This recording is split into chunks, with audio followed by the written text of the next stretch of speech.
Hello, everyone, and welcome into Coach Craig's Sports. This is the XFL DFS recap for Week 7 and then a first look for Week 8. So if this is your first time joining, first of all, welcome in. Haven't gotten a chance to do this one in a couple of weeks now, but we'll be having this one today and then my normal XFL DFS picks video on Friday. So hopefully you guys are able to learn and gather a little bit of information from this. Before we get started, just going to shout out to Run the Sims. If you use promo code coach over at runthesims.com, you can save 10%. They do have an optimizer for XFL. You can use their projections, or you can go into the DIY optimizer and go through, set some of the carry rates, set some of the target shares, set some of the pass attempts, all that good stuff there, touchdown rates and for rushing and receiving and everything else like that, and kind of come up with your own projections, save that CSV file, take it over to Classic Optimizer, run it, and then kind of set your lineups from there. Pick out the ones you like, get rid of the ones that you don't like. A very good platform, especially for XFL. USFL is right around the corner. I believe they have content for that as well. So definitely be sure to check that out. And like I said, use promo code COACH over at runthesims.com when you first sign up. Save 10%. And that is something that I do use quite a bit myself. But without further ado, we're going to get into the recap from week number 7, starting off with the Arlington Renegades, as I typically do. The order doesn't really change for this as I go through it. Drew Plitt was the starter in this game. He played 98% of the snaps. He played all but one snap. He has unfortunately been injured since this game and placed on the reserve list. So he's dealing with a knee injury.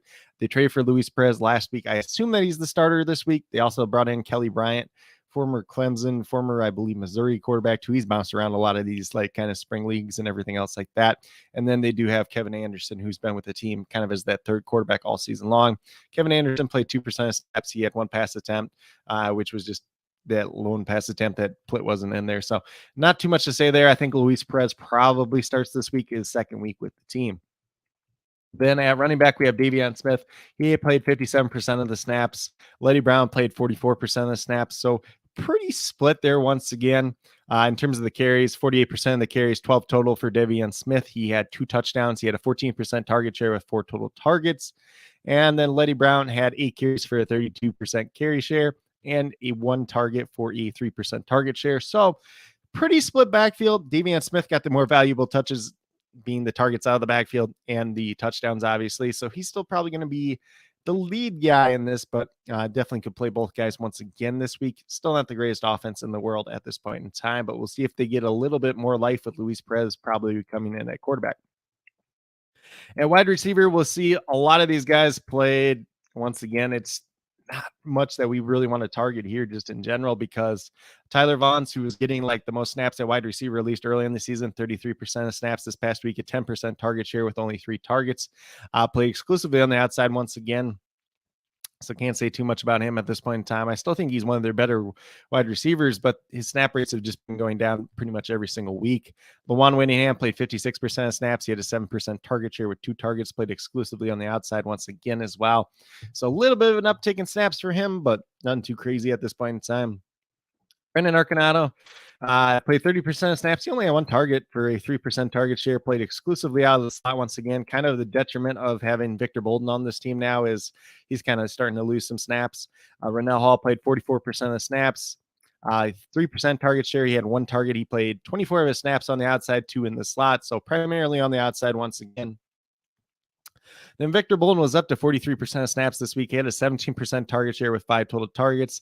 Only played 4 snaps on the outside, 21 in the slot. So it seems like he's kind of taking over as this kind of slot wide receiver for the Arlington Renegades. If you're looking at a wide receiver, he probably would be the one to target this weekend and future weeks moving forward, if I had to guess. Caleb Van Den Esch, 39% of snaps, a 10% target share. 14 of his snaps came in the slot, 8 on the outside. So a little bit mixed there, which he's kind of been doing since he's been active with the team. Don't really expect too much from him. And then we have Javonte Payton, played 33% of the snaps, 3% target share, 1 target. Mainly played on the outside, 16 snaps on the outside, 4 in the slot. So pretty easy rotation here, but not a lot of targets that are really going to be helpful for DFS purposes at the very least, especially with the way this offense has kind of been running most of the season. Sal Cannell only played 66% of snaps this most recent game, 24% target share with 7 total targets. That was his lowest snap count of the season, so that is something to monitor moving forward. Nate Becker was up to 39% of snaps. He had a 3% target share with one total target. Sean Byer, 13% of snaps, did not receive a single target. So that's kind of the Renegades in a nutshell. Once again, still rotating a bunch of wide receivers. You can go after the running backs if you really want to. If Luis Perez is the starter, you can feel free to roll him out in DFS this week as well. Just not super excited about their offensive play calling, but you're getting a little bit better at the same time. Moving down to the DC Defenders, Jordan Ta'amu played 92% of the snaps. We had 11% for Derek King. I believe there was like one or two plays where they were out on the field at the same time once again this week. And then 97% of the pass attempts, 29 total for Jordan Ta'amu. He had 3 touchdowns, 0 interceptions. Derek King had 1 touchdown pass, but he had 1 pass in total. He threw it for a touchdown to Burley Moore McKinney. 3% of the total pass attempts for Derek King. 2 carries for Jordan Ta'amu for 7% carry share, 10% carry share for Derek King with 3 total carries. So they've been really cutting back in the quarterback run game as of late. So that is something to monitor as we move forward. 61% of the snaps for Abram Smith, 60% of the carries for him, 18 total, 1 rushing touchdown. Did not receive a single target in this game, though, which has been something that he's been getting at least a little bit in recent weeks. Mainly going to be that ground and pound guy, but it's kind of nice the weeks we do get some extra targets out of him as well. Raquel Armstead behind him, 36% of snaps, 23% of total carries. He had 7 total carries. Didn't receive a single target either. Raymond Calais, was inactive this past week as that third running back. Chris Blair had the monster week this past week. 82% of the snaps, a 29% target share with 8 total targets. He did catch a touchdown. I had a lot of receiving yards as well. 36 of his snaps came on the outside, 18 in the slot, so a little bit more there with no Jaquiz Zard this week. So moving him a little bit more around. Josh Hammond played 76% of snaps, 18% target share with 5 total targets, and he played exclusively out of the slot. Lucky Jackson, 80% of snaps, 21% target share with 6 total targets, and he did have 2 receiving touchdowns. Primarily played on the outside. Once again, 50 snaps on the outside, 3 in the slot. So nothing too crazy there from his perspective. We had Jazz Ferguson, who's been with the team, or technically he was on the reserve list to start the year, but this is his second week actually playing. 24 snaps, or 24% of snaps, didn't receive a single target in this one, played exclusively on the outside. Jaquiz Zard, as I kind of alluded to, was inactive for week 7. Brandon Smith operated as kind of their 4th wide receiver at 32% of snaps, a 7% target share with 2 total targets. Primarily playing on the outside, he had 2 snaps that were in the slot, but 18 on the outside. Then at tight end, Ethan Wolf was inactive for week number 7. Trey Berry did not play any snaps or receive a target. Then the other 2 guys, we had Burley Moore McKinney, 74% of snaps, a 21% target share with 6 total targets and 1 touchdown. So these weeks that we've been getting were like just Wolf plays or just McKinney plays or more McKinney plays. They've been somewhat viable, but when they both play, it's not really too pretty otherwise. Then when Alex Ellis played 32% of snaps, a 4% target share with 1 total target. So pretty standard stuff from a DC perspective. Nothing that we really saw that changed too much as opposed to recent weeks. Then we moved down to Houston, which was the big news was Brandon Silvers was inactive for week 7. So it was the Cole McDonald show, 100% of snaps, 100% of pass attempts for him.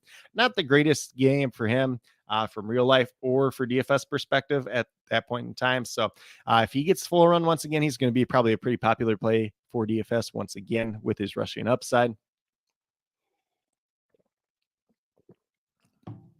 And then we move down to the running back position.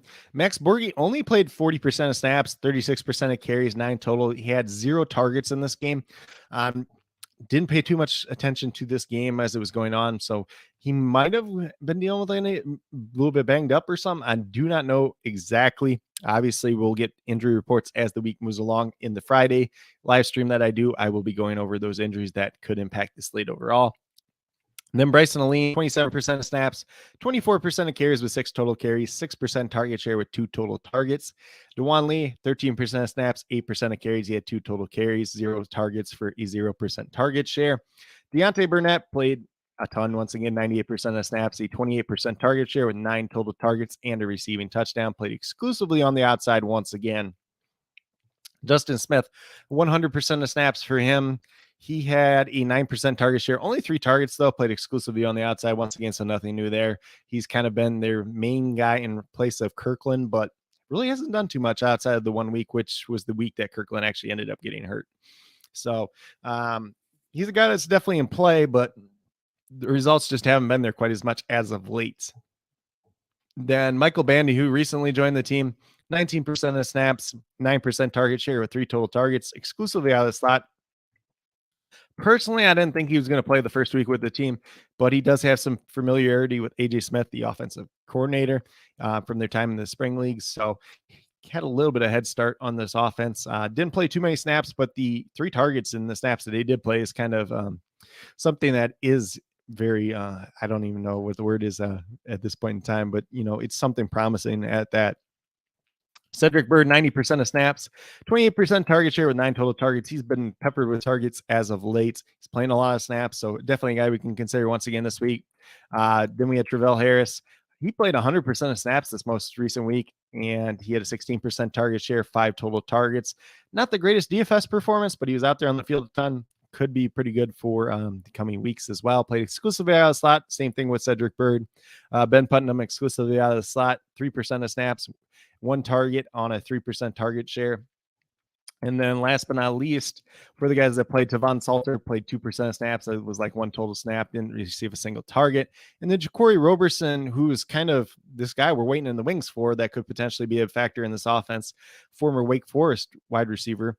He was inactive once again last week. And then we had Garrett Owens, didn't receive a single target, played 8% of the snaps once again. So not too much that we can take away from Houston. Obviously, Cole McDonald playing, Brandon Silvers being inactive is kind of the biggest takeaway there. Obviously, Michael Bandy playing right away this week. We'll see how his snaps increase in the coming weeks. If you really want to take a shot on him this week, you would probably do it.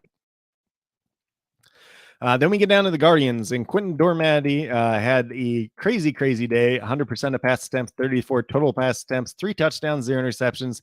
Played 99% of snaps. He had 25% of the carries, 8 total carries. He had 3 rushing touchdowns as well. So he had 6 total touchdowns for a guy. Wasn't that great? When you look back at his college career and everything else like that, obviously there was the scandal around him this year, and he's really trying to redeem himself, and he's played really well, honestly, in the XFL. So it's a great story to see. They have since cut Paxton Lynch, and he's been claimed by San Antonio this week too as well. We'll talk a little bit more about that probably on Friday, but definitely something to consider. Behind him, there was Quinn Flowers. Didn't attempt a single pass attempt. He played 1 snap, but didn't do anything in his 1 snap. And then we had Jermaine Martin at running back, 27% of snaps, 34% of total carries with 11 carries in total. 1 target out of the backfield for a 3% target share. Not too much to be heavily invested in there. This was a back and forth game, and he was not too involved overall. Devin Darrington, 63% of snaps, 41% carries with 13 total carries, a 6% target share with 2 targets. So it looks like at this point, Devin Darrington's probably going to be the guy if you were to target a running back out of this backfield. Then Dedrick Thomas, the wide receiver / running back, 10% of snaps, a 6% target share with 2 targets. Didn't receive a single carry. He had 2 backfield snaps, 3 out wide and 3 in the slot this most recent week. So not too much involvement for him, honestly. Charleston Rambo, 93% of snaps, a 12% target share with 4 targets, 61 snaps on the outside, 15 in the slot. Rambo, he's had those couple big weeks, but personally, he's a guy that I've never been too high on. So kind of coming back down to life once again. Cody Lattimore only played 50% of snaps, a 24% target share, which still led the team, 8 targets, 1 touchdown.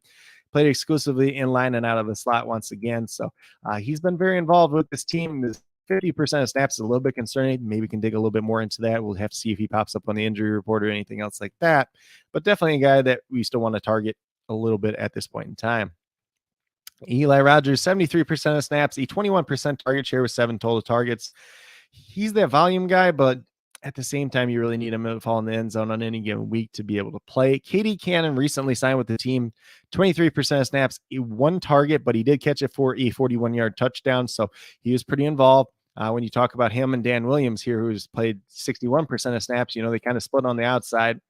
KD Cannon was 17 on the outside snaps and then 2 in the slot. Dan Williams, 61% of snaps, a 12% target share with 4 total targets and played exclusively on the outside. So obviously those guys were playing like kind of in place of Lance Lenore. Obviously last week it was Dan Williams alone. This week it was KD Cannon plus Dan Williams, and Cannon didn't really know this offense, so keep that in mind. He could be a sleeper coming up in the near weeks as well. If you're kind of trying to do a little bit contrarian pick, a guy that's not going to draw a lot of ownership, maybe KD Cannon's your play this week. Then we move down to the tight ends. Logan Carter, 33% of snaps, a 3% target share with one target. Ryan Becker, 28% of snaps, did not receive a single target. Then we had Jalen Smith, 22% of snaps, 6% target share with two total targets. Jordan Thomas, who they recently signed last week as well, 17% of snaps, two targets for a 6% target share, and he did catch a receiving touchdown as well. So they were really willing to play these new guys that they recently signed, Jordan Thomas and Katie Cannon. They played more tight end packages last week. So we'll see if that's something they continue to do moving forward, or if that's just kind of a 1 week thing overall.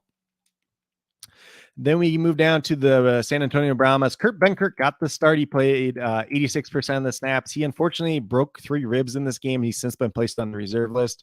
84% of the pass attempts, 31 in total, 1 touchdown and 1 interception for him. 12.5% of the carries with 2 total carries. Jawan Pass played the other 14 snaps, or 14% of snaps, 16% of pass attempts with 6 total pass attempts, and he had 0 carries in this game. So moving forward, it'll be interesting to see if they go back to Jack Cohn as the starter, who did practice in full last Friday. I assumed that it was going to be him last week, but he wasn't deemed inactive before the game. We'll see if they go back to him. We'll see if it's the newcomer Paxton Lynch, or we'll see if it's Jawan Pass this week. So that'll be the interesting thing to watch for San Antonio. Not super interested in any of those guys, if we're being completely honest, though. Then we had Jaquiz Patrick, played 75% of snaps, 75% of carries with 12 total carries, a 19% target share out of the backfield with 7 total targets. John Hillman, 41% of snaps, 12.5% of carries with 2 total carries, 7 targets out of the backfield, though, for a 19% target share. So maybe an interesting pay down option. They also have Kevin Marks, Buffalo running back, our former University of Buffalo running back, who played there alongside Jared Patterson for a couple of years. His senior year wasn't the greatest, though, but he did not receive any snaps in this game or any carries or targets, obviously. So he's somebody maybe to watch for in future weeks, but at this point in time, doesn't really look like he's factoring in. TJ Vasher, 95% of snaps. He had an 8% target share with 3 total targets. 50 of his snaps came on the outside, 10 came on the inside in the slot. Jalen Tolliver was inactive for week number 7. He has since been put on the reserve list, so probably not going to see him the rest of the year. Landon Akers, 78% of snaps, a 19% target share with 7 total targets. 43 of his snaps came in the slot, 6 came on the outside. So still kind of looks like their primary target in their offense at this point in time, but he is pretty pricey once again. Fred Brown played 78% of snaps. He had a 17% target share with 6 total targets. He had 1 receiving touchdown, and he did have a kick return touchdown as well. So he was pretty involved. I believe that was the first kick return touchdown for the XFL this time around, obviously. So he is somebody maybe we look for as a pay down option once again this week. 30 of his snaps came in the slot, 16 did come on the outside. That might be backwards. I think he was 16 in the slot and 30 on the outside, because Landon Akers played a lot of slot snaps. I'll have to double check that. I'll post something down on the video as well, just to make sure that that information is correct. Travis Johnson, 0% of snaps, 0% of targets, obviously. And then we had Travis Tovine, 27% of snaps, a 3% target share with 1 total target. 11 of his snaps came on the outside, 6 came in the slot. Then Emmanuel Butler, 17% of snaps, didn't receive a single target, primarily played on the outside when he was out there as well. For their tight ends, Alize Mack, 52% of snaps, 11% target share with 4 total targets. Then Deion Yelder, 37% of snaps, 1 target for a 3% target share.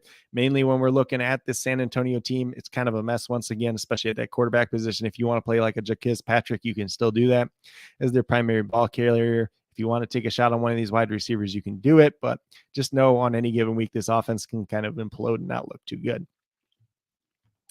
Then we move down to the Seattle Sea Dragons. Ben DiNucci played 100% of snaps and pass attempts once again. Morgan Ellison was inactive in week number 7. They have since placed him on the reserve list and signed former Broncos running back Philip Lindsay. So he will probably factor in this week. Not sure how he's going to fit with his team, since he's not really like the best pass catching back in the world, and they're a pretty pass heavy offense, but he'll play a role in this team. Definitely could be somebody that's in play. Probably going to be a pretty popular play this week because he's a name that people do know. For their running back position, though, in week 7, TJ Hammonds played 25% of the snaps. He had 32% of the carries with 7 total carries. He had 1 target out of the backfield for a 3% target share. Darius Bradwell, 54% of snaps, 27% of carries, 6 total carries with 1 rushing touchdown, and no targets out of the backfield. Moving down to wide receiver, Decor Pearson, 83% of snaps, 23% target share with 7 total targets. Played exclusively out of the slot once again. Then we have Blake Jackson, 98% of the snaps, a 17% target share with 5 total targets. Played exclusively out of the slot once again as well. So those two haven't changed too much. Josh Gordon, only 44% of snaps, a 13% target share, 4 targets, 1 receiving touchdown, though. Played exclusively on the outside, but they're really limiting the amount of snaps that he wants to play at this point in time. Obviously, his price tag's coming down, but his playing time just hasn't been there as of late. Then we had Juwan Green, 64% of snaps, a 13% target share, 4 total targets. 12 of his snaps came out of the slot, 26 came on the outside. So he's still pretty involved. He's kind of their Swiss Army knife. They put him around in different positions. Jordan VC, 58% of snaps, a 10% target share with 3 total targets, played exclusively on the outside. Damian Willis, 54% of snaps, a 13% target share with 4 total targets, also playing exclusively on the outside. Then we had Kelvin McKnight, 14% of snaps, a 7% target share, 2 total targets, played exclusively out of the slot once again, but at least he was drawing targets in this game as compared to normal, but still not anybody we were interested in for DFS purposes. Then the tight end H-back, Charlie Tamopo, 5% of snaps, did not receive a single target. So Seattle pretty much looking like what we've seen as of late. If you want to take a shot on the guy on the outside, whether it's Josh Gordon, Damian Willis, Jordan VC, Juwan Green, go ahead and do it. Ja'Cory Pearson, still pretty safe, but the production's been down as of the last couple of weeks. And then Blake Jackson, he's kind of safe too as well, but his price tag continually going up as well. So Seattle, we kind of know what we're getting with them at this point in time, but their prices continue to rise as well. For the St. Louis Battlehawks, Aiden McCarron's played 95% of snaps. He had 94% of pass attempts, 34 total. He had 3 touchdowns, 0 interceptions in this most recent game. Then Nick Tiano behind him played 5% of snaps. He had 2 pass attempts, 2 total pass attempts, 0 touchdowns, 0 interceptions. Not exactly sure. Excuse me, gonna grab some water here.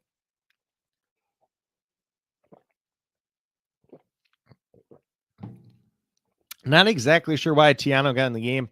I didn't pay too much close attention to that, but I haven't seen anything about McCarron to say like that he got hurt or anything otherwise at this point in time.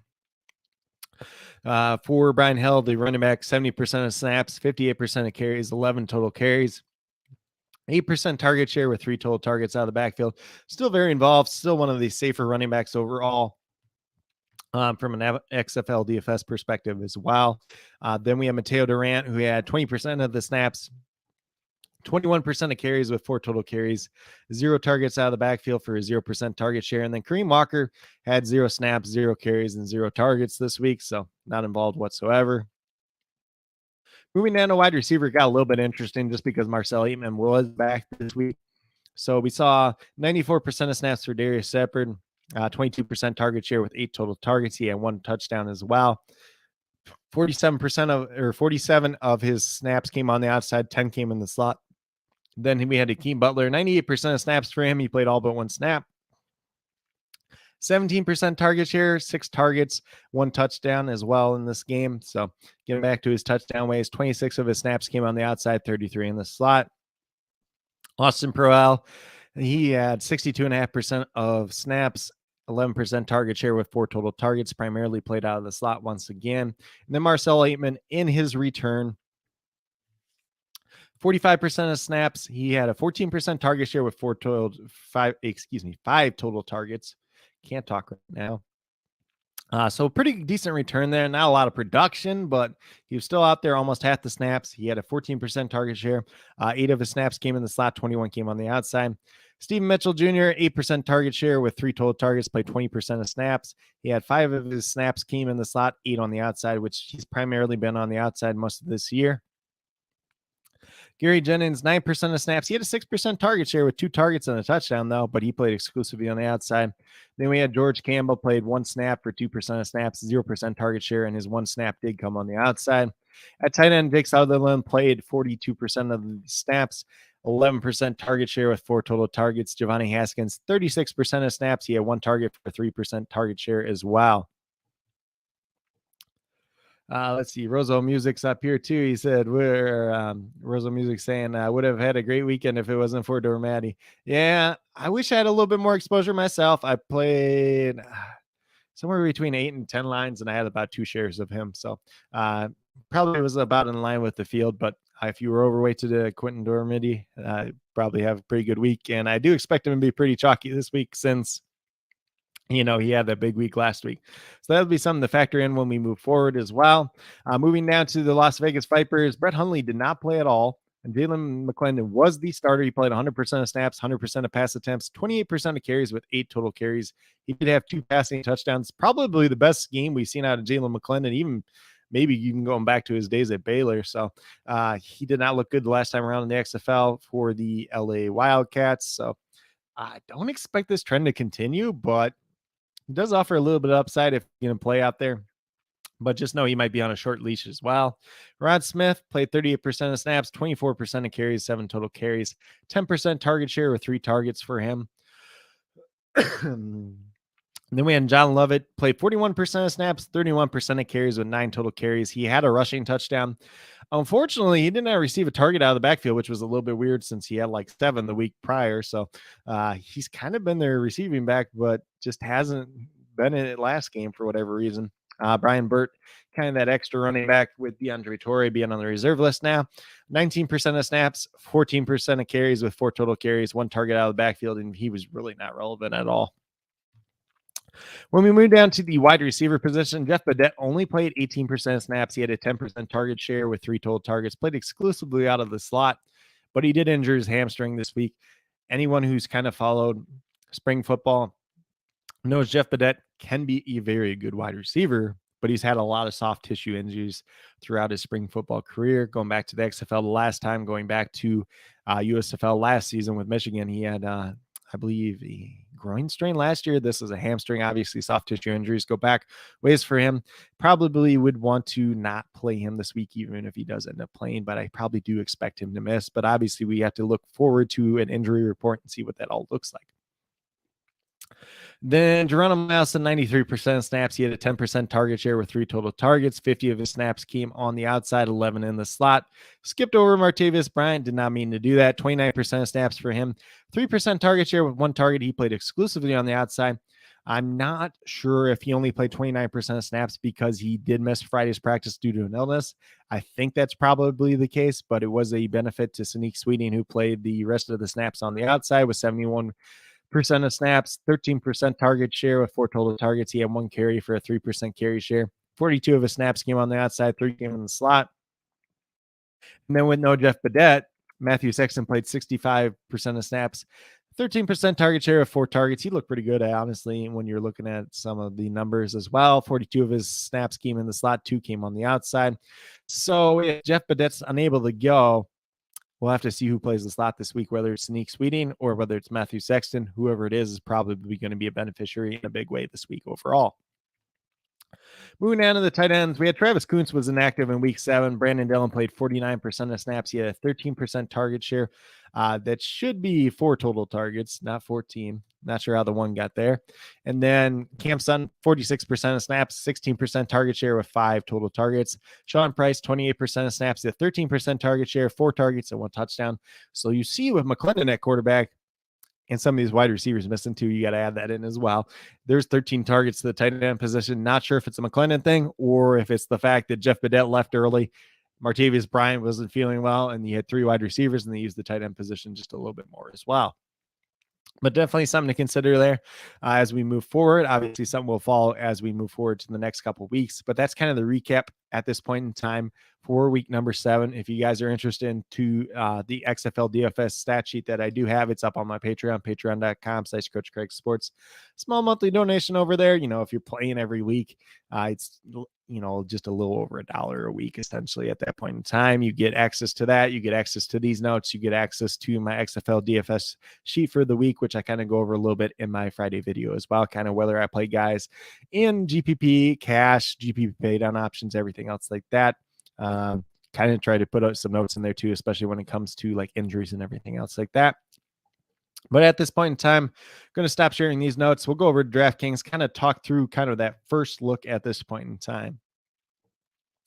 And I like going game by game when I do the first look here. So we got the first game as the Vegas Vipers and the St. Louis Battlehawks. Obviously, these 2 teams played not too long ago, and Louis blew them out of the water pretty much. So not the prettiest game there, but Jalen McClendon, if he's going to start once again, you can play him as kind of a GPP option, I would say. Like, he does have that rushing upside, but there is the potential for a short leash, and then maybe we get back to Brett Hundley.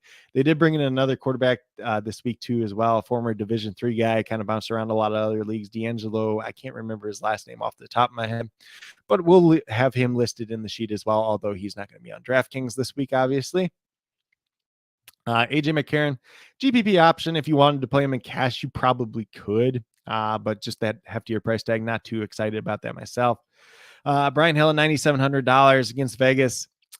He's a GPP option. If you wanted to roll him out in cash, you could do that, especially with the rising cost of Abram Smith. Definitely would make a little bit of sense. For the Vegas side, if you want to play John Lovett at $5,200 in GPPs, that's kind of where I would go personally. Not trying to get to Rod Smith, not trying to get to Durant or Walker or Bird at this point in time. For wide receivers, I think there's a couple ways that you could attack the wide receivers in this game. Hakeem Butler is definitely going to be a guy, but he's got that elevated price tag once again. Jeff Badet at $10,200 with a hamstring injury, not interested in at this point in time. If you want to try Darius Shepard once again at $8,800, you can do it. Probably a little bit heftier price tag, especially with Marcel Aitman being back.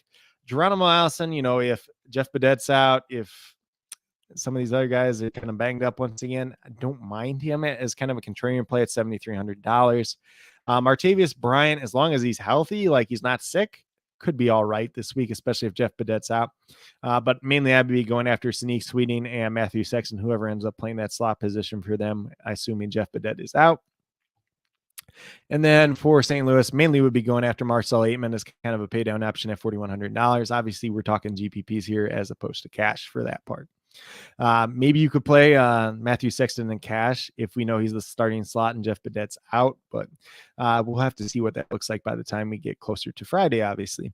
For defenses, I think you can play the Battlehawks defense. Vipers would just be pure like a dart throw in GPP trying to save some money at this point in time. Moving over to Arlington and Orlando. So Quentin Dormandy, do assume that he's going to be pretty popular this week. If you want to use him as your cash game play, you can probably do it just because I think most of the people are going to be there this week. Luis Perez, he got a Q tag next to him. Let's see what's up with that. Coach's decision. That doesn't tell me much at all at this point in time. We'll check the injury report as we get to it on Friday. But Luis Perez, if he's starting, you could roll him out in GPPs. Obviously, Drew Plitt's on IR now. Kevin Anderson's there. They signed Kelly Bryant. So it's probably Luis Perez's job at this point in time. It's a decent matchup against Orlando. So would not be surprised if he goes out and has a decent week. But I do have some concerns just about their play calling in general. At running back, if you want to play Davion Smith, seems like he's got the valuable touches. You can do it at $8,000. Not a cash game play like he's been some other weeks, though. Devin Darrington would be the guy I'd target from Orlando. If I'm playing a running back, Letty Brown is kind of a pay down option. You could go once again as well. At the wide receiver, tight end position, we got Cody Lattimore, $8,400. Just make sure he's not injured or anything. That 50% of snaps is a little bit concerning, but still have the target share, still have the touchdown. Not too worried at that. Rambo, more of a GPP option. I'm not getting there myself personally, probably once again. Sal Cannell, if you really want to get there with like Luis Perez starting, maybe you could do it. Kind of these other guys, not too interested in. If you want to take a shot on Dan Williams, you can do it. If you want to take a shot on like Whittingham, you could do it. KD Cannon, kind of the sneaky dart throw this week at $3,000 for Orlando. Same thing with Victor Bolden down here at $3K. That's pretty much where we'd be looking at in terms of the wide receivers from this game. Defenses, you could probably play either defense, honestly. Renegades have a pretty good defense. Orlando's obviously struggled most of the year on offense, but they had their best game last week. And then the Guardians, their defense isn't that great, but Arlington's offense has struggled pretty mightily. So especially if it's like Kevin Anderson starting and not Luis Perez. Then we get over to Houston and San Antonio. So let's bring this up here at quarterback. If Brandon Silvers is inactive once again this week, I do assume that Cole McDonald's going to get the start, play the whole game, and probably be a cash game play at $8,500. So definitely can look at him. Ben Kurt's on the reserve list at this point in time. Dak Cohen should be back this week, but not really interested in any San Antonio quarterback. Running back Max Borghi's a GPP option. Jaquez Patrick, you probably could play in cash at $6,800 still, just with the volume that he's going to be getting. Hillman is kind of your dart throw as a pay down option there. If you want to go to Bryson Alina at $4,900, if you think he's going to be more involved for some reason, you could try that. purely GPP kind of contrarian play there, though. Wide receiver Deontay Burnett's obviously at the target share. He's playing a lot of snaps. He'll be out there. So you can look at Burnett. You can look at Travell Harris. You can look at Cedric Byrd. Still probably play Justin Smith. You could probably play Michael Bandy as well. So you can mix and match Houston wide receivers any way you like. If you really want to pay up for Landon Akers at $8,200, you could do it, but a little bit too overpriced for me at this point in time, especially with their quarterback situation. If you want to take a shot on Fred Brown or TJ Vasher as a GPP pay down option, you can do that as well. If we get news that Roberson's playing this week for Houston, he could be an interesting punt play as well. Defenses, you could probably play both defenses. Honestly, Houston's got pretty decent defense. San Antonio's offense really struggled. Brown has decent defense, and then Cole McDonald could make some mistakes once again as well. Last but not least, we get to Seattle and DC. Ben DiNucci, GPP option. I don't think you're playing him in cash at $12,000, even though he's been pretty safe play at quarterback. It's just a hefty price tag at this point in time. Jordan Ta'amu, you could probably roll out in cash if you really want to do so once again this week. Derek King would just be a pure dart throw, but he's not playing enough snaps to really matter at this point in time. Abram Smith, like $10,300, you really have to start asking your question, like for cash, can you play him? And if you play him, who else are you playing alongside him to make up for that price tag he's taking up? So more like a GPP option for me personally. Philip Lindsay, I think, is going to be pretty popular this week, but probably not pay off at this price tag, although it's not a bad price tag. And, if Seattle's putting up 3 touchdowns, there's a chance that he gets 2 of them. Morgan Nelson, obviously, on the reserve list. Bradwell hasn't been that great. Hammond's maybe a punt play if you want to go there, but that's about it. For wide receivers, Seattle, we already talked a lot about when I was going over the recap. If you want to play Pearson, you can do it. If you want to play Blake Jackson, you can do it. As kind of those guys that are out there all the time. Otherwise, you're just hoping on hitting and getting the outside guy right, whether it's Josh Gordon, Jawan Green, Jordan VC, or, Damian Willis. I probably would go VC or Green myself, but that's just kind of where I'm at this time. A Lucky Jackson, you could still roll out in cash because he's going to have the ownership once again, especially off the 2 touchdown week. Been pretty involved. Chris Blair is still very interesting at $5,200 in his involvement as of late. So that's pretty much what we'll be looking at there. If you really want to play like a DC tight end, like Billy Moore McKinney, if Ethan Wolf's out once again, you could maybe make that work in a GPP setting. Then last but not least, Defenders defense, Sea Dragons defense, these would just be GPP options, hoping that you're getting some turnovers. DC really hasn't turned the ball over, so it'd probably be playing DC's defense more than Seattle's defense at that point in time. But with that being said, that's just a quick little rundown for the recap from last week, not yesterday, excuse me, for week number 7 for the XFL. Doing a first look for XFL DFS for week number 8. If you guys have any additional questions, feel free to leave them down in the comments. Be glad to answer them. When it comes back around to Friday, obviously we'll be going over some more content, talking about my picks for the week, whether I play guys in GPP, cash, a little bit more in depth than I did today with the first look, and then kind of talking through some of the injuries, everything else that we get in terms of news throughout the week as well. But once again, do appreciate everybody that did take the time out of their day to check this out. If you are brand new to my channel, haven't already done so, please consider subscribing. Definitely would appreciate it. Helps to build the community that we're trying to build here at Coach Craig Sports, which is one that's truly for you, the viewers, helping you with your DFS. Right now, mainly MLB DFS and XFL DFS. A couple weeks from now, we'll have USFL DFS as well. So if you guys were around since the beginning with the XFL DFS, I went through a preview, kind of guys that are on the roster, the head coaches, tendencies, everything else like that. Be doing something pretty similar for USFL DFS. We'll talk about some of the guys that played on the team last year that are returning, and then some of the newcomers as well, and try to kind of sort through some of that out and see where we can find some potential values for week number 1 of that. If you guys are into NFL draft prospect interviews, definitely be sure to check those out on the channel. Talk to a lot of interesting prospects so far, and got a couple more coming in the works as well. But with that being said, also be sure to you have your notifications turned on so you never miss a beat anytime I do upload content, whether it's pre-recorded or going live like this live stream today. But definitely do appreciate everybody taking the time out of their day to tune in once again. Definitely means a lot to me, and I hope that each and every one of you has a great rest of your day.